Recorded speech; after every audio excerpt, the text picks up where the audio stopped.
Air signs, tignan po natin kung ano yung mensahe para sa iyo ngayong araw. Keep in mind po na ito ay general reading lamang.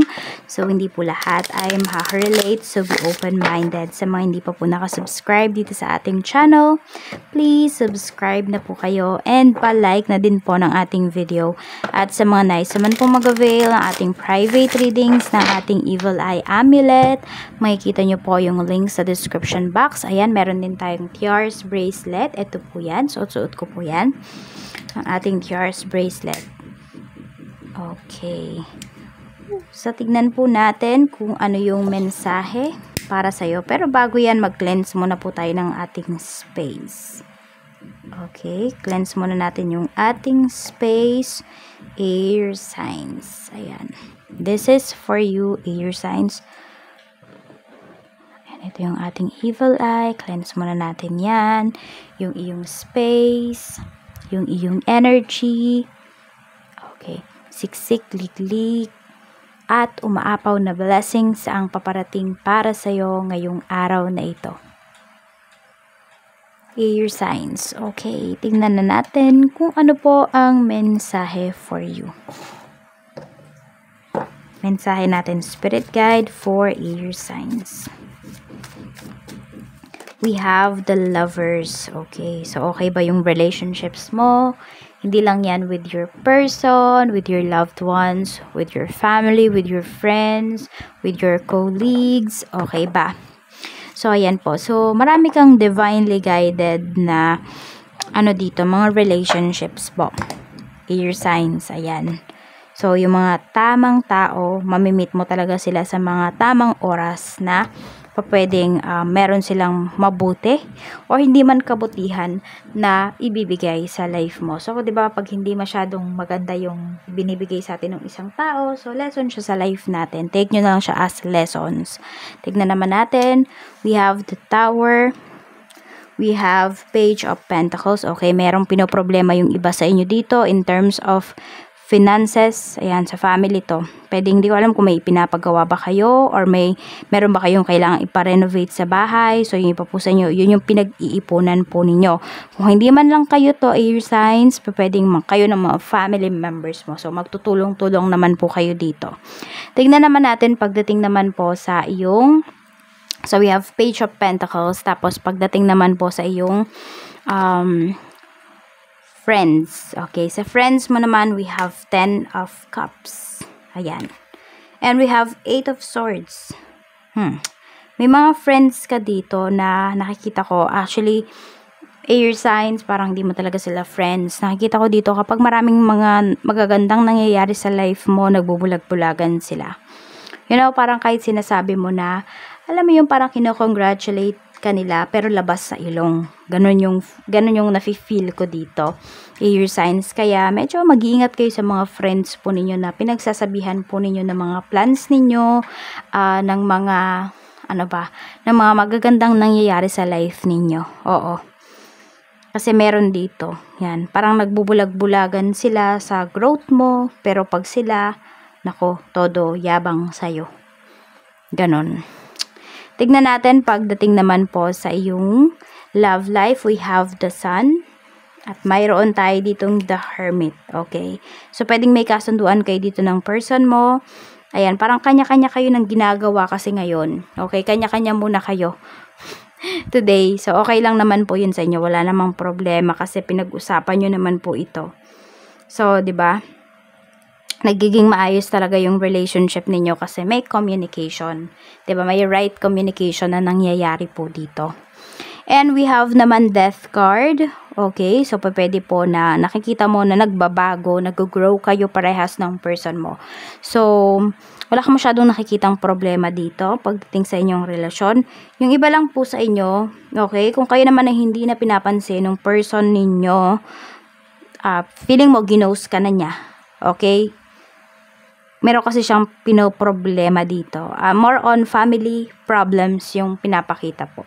Yun yung problema ng person mo. Kaya parang hindi mo talaga siya mapipilit na magsalita kasi hindi niya ilalaglag yung family niya. Hindi mo talaga siya mapipilit na sabihin kung ano yung problema niya. Kasi yun, ayaw niya din naman na masira yung tingin mo sa family niya.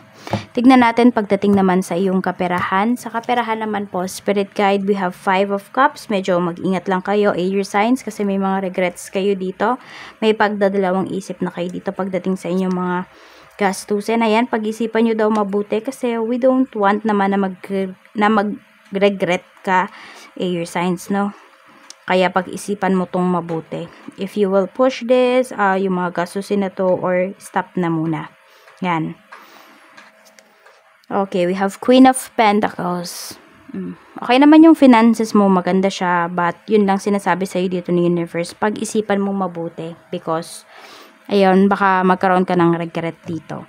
Tignan po natin pagdating naman po Spirit Guide sa iyong, okay, air signs pagdating naman po sa iyong trabaho. We have Ace of Cups and we have the World. Ang ganda, diba, ng energy pagdating dito sa iyong trabaho.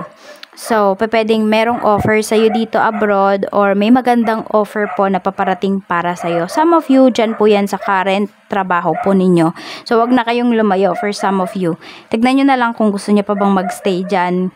Kasi nakikita ko dito, maaaring kapag kayo po ay nagstay pa dyan or tinanggap niyo yung offer, pwede po na dyan na talaga kayo tatanda. I mean, dyan na kayo magre-retire. Dyan yung natatapusin yung yung career nyo talaga. So, kung happy naman po kayo dyan, why not? Pero kung feeling mo hindi ka talaga satisfied dyan sa trabaho na yan, hanap ka ng ibang opportunity. Or tignan mo yung ibang opportunity na dumarating para sa'yo. Tignan natin kasi, ano pa ang mensahe for you pagdating naman sa negosyo. We have the Devil. Mayroon tayo ditong 3 of Swords. Medyo may stress yung iba sa inyo pagdating sa inyong negosyo. Okay, we have the Hanged Man. Okay, ito, pagdating ito sa inyong negosyo. So, medyo may mga problems po kayo dito na hindi ninyo ma-solve.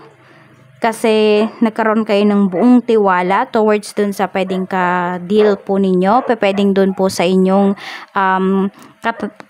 kasosyo sa trabaho. So, dito sa negosyo pala, kasosyo sa negosyo. So, medyo may stress po talaga dito. Okay, tignan natin kung masusolusyonan mo pa ba yung stress na yan. Yes, maayos pa po siya.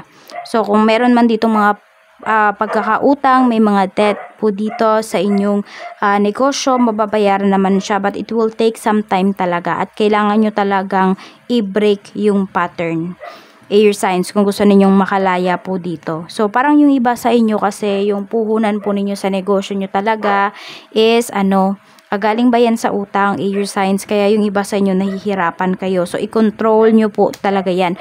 Yun yung sinasabi sa inyo dito. Reminder sa ni Universe, we have the Fool. Huwag kayo matakot mag-take ng risk. Okay? Be adventurous. Be curious sa mga bagay-bagay. It's not yet time para kayo po ay sumuko. Tignan naman natin kung ano naman yung angel message para sa'yo. Okay, so dalawa yung pinapakita dito. We have clairvoyance. Mula ito kay Archangel Raziel. I'm helping your spiritual side to awaken fully so you can clearly see heavenly love. Some of you po ay clairvoyant. Okay, so may mga nakikita talaga kayo, may mga visions po kayo. So, wag niyong pagdudahan yung visions ninyo. Maaring hindi man yan kaagad-agad mangyayari, pero mangyayari yan in the near future. So, kailangan nyo lang talaga dito is i-balance po yung inyong chakras kasi yung iba sa inyo nabibigla kayo sa mga nakikita po ninyo. We have clairsentience. Mula ito kay Archangel Raguel. Notice your recurring physical and emotional feelings as they signify divine guidance. So, empath din po yung iba sa inyo. Okay? Or mas mataas pa kayo sa empath. So, notice nyo po talaga yung visions ninyo. You write it down.